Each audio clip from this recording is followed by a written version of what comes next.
Gabby and Brian seemed like a loving couple, but behind the scenes, they would get into arguments. Brian was said to have been incredibly controlling over Gabby, allegedly isolating her from her friends and family. I don't want people to say I'm calling him a full manipulator, but he'll manipulate the situation to get what he wants out of it. And, you know, he didn't want her to go out one night with me, and he stole her ID. Their dream trip turned into a nightmare, filled with fights, especially over Gabby's vlogging, something Brian supposedly wanted to end. Big open floor for you to keep your dirty feet. Oh. Then came the breaking point.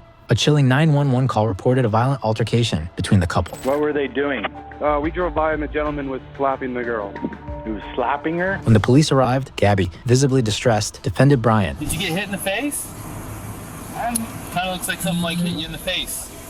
Well, to be honest, I definitely hit him first. Where'd you hit him? I slapped him in the face. You slapped him first? And then what, just on his face?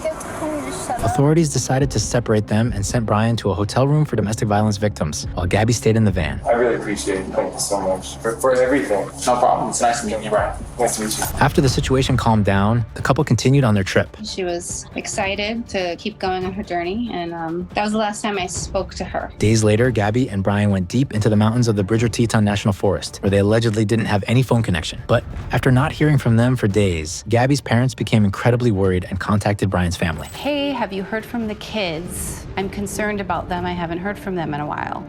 That went through, no response. Days passed. Gabby's parents, fearing the worst, reported her missing. We didn't sleep after that. We just went into the mode of get her face out there, let's find her immediately. While authorities desperately searched for Gabby, Brian had already made his way back home, alone. Gabby's body was eventually found at the Bridger Teton National Forest. The autopsy revealed the gruesome truth. She had been strangled to death. That's the way angry cowards kill people, up close. They strangle them, they're looking in the person's eyes, terrorizing them. Everyone turned on Brian as he suddenly became the prime suspect in the case. His parents, who had kept silent about Gabby all this time, finally came to the police. Suddenly, they call the police and say, we want to talk to you, but we don't want to talk about Gabby. We want to talk about Brian. Brian has now disappeared. After days of searching, they found his body at the Myakkahatchee Creek Environmental Park. Along with personal items, such as a backpack and notebook belonging to Brian Laundrie. That notebook held the final piece of the puzzle. In it, Brian told his version of the story. He claimed that Gabby had fallen and suffered a severe injury, and that, out of love, he had ended her pain. On these pages, he added, "I'm ending my life not because of a fear of punishment, but rather because I can't stand to live another day without her."